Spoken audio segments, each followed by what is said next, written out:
Après le voyage pittoresque au Brésil, l'évangéliaire du Xe siècle et le voyage thermal dans les Pyrénées, le service du patrimoine de la bibliothèque municipale de Mulhouse vous offre une promenade dans le Mulhouse historique.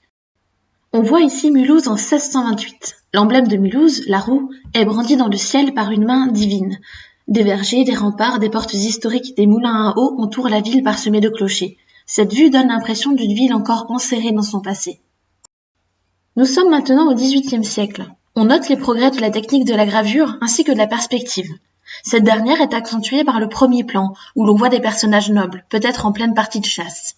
Un homme dessine sur un petit monticule à droite. Serait-ce l'auteur de la gravure qui se serait représenté ?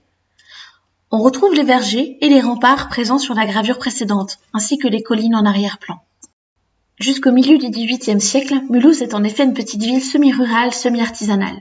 Ce n'est qu'à partir de 1746 qu'elle devient ville industrielle, avec la création par 4 jeunes gens issus de la bourgeoisie protestante de la première manufacture d'indiennes. Les indiennes sont très à la mode au XVIIIe siècle. Ce sont des toiles de coton imprimées, souvent dans des tons rouges à cause de la plante utilisée pour la teinture, la garance. Ces étoffes étaient initialement importées des comptoirs des Indes, mais deviennent interdites à l'importation à partir du XVIIe siècle, d'où la nécessité de les fabriquer sur le territoire national. Le succès des indiennes est tel qu'en 1788, on compte déjà 22 manufactures à Mulhouse.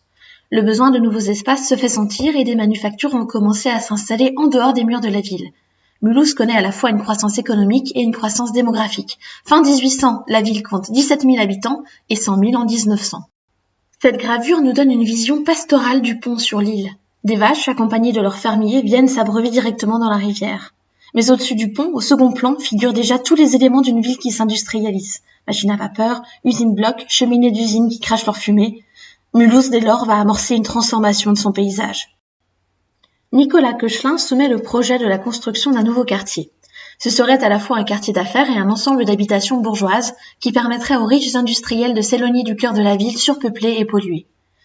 On voit sur cette gravure l'Arc de Triomphe, à la gloire du commerce et de l'industrie, initialement prévu dans le projet des architectes et abandonné par la suite. On voit également le plan en éventail qui a été proposé, avec un jardin triangulaire et des rues convergeant vers une place semi-circulaire, ce qui est assez inédit pour l'époque. Ce parc sera le premier espace vert de la ville. Sur cette vue plus large et en couleur, on peut admirer le Mulhouse chic de 1850. Des personnages en costume d'époque et des calèches animent la composition. Au fond, on aperçoit les arcs en plein cintre de la façade de la Société industrielle de Mulhouse, fondée en 1826. Les bâtiments exhibent leur classicisme et leur alignement strict, accentué par le fond de ciel bleu. Les arcades, comptant pas moins de 110 colonnes, seraient inspirées de la rue de Rivoli à Paris.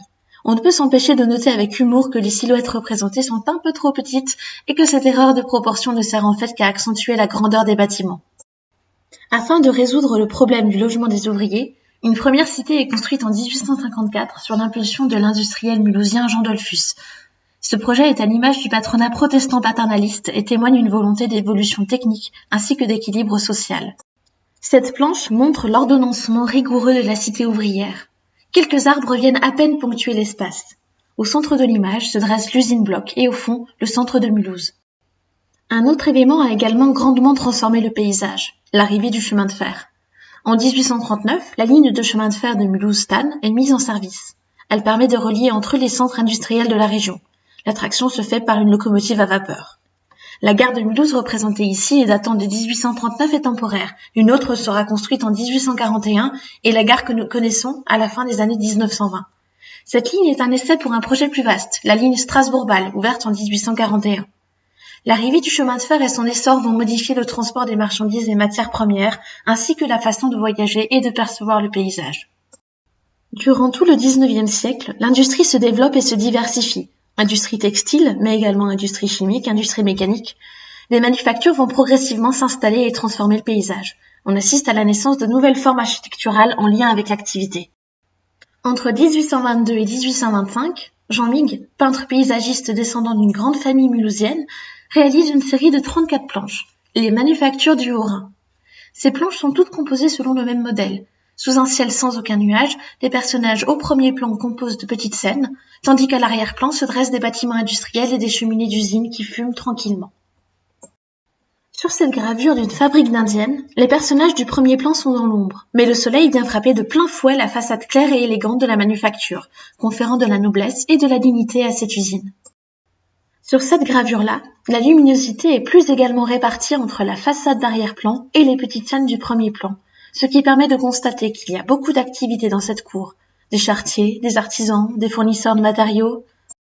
Cette planche en couleur représente l'établissement de filature et tissage Dollfus Mig et compagnie. On retrouve au premier plan nos petites scènes, enfants, travailleurs, promeneurs. La vie se déroule paisiblement au pied de la grande usine. D'ailleurs, seules les cheminées fumantes permettent d'identifier un paysage industriel. En effet, l'usine semble être en fonctionnement et pourtant aucun ouvrier n'est visible. Les planches des manufactures du Haut-Rhin étaient très répandues, preuve de leur succès. Les industriels les exposaient dans leurs demeures privées, mais aussi dans leurs bureaux au sein des usines afin d'impressionner leurs visiteurs. Ces gravures fixaient en effet sur le papier la réussite de la ville et de l'usine représentée. Le nom de la manufacture figurant au bas de chaque planche permettait d'identifier la vue. D'autres gravures de la série figurent parmi les collections du musée historique et de la BUSIM à l'Université de Haute-Alsace.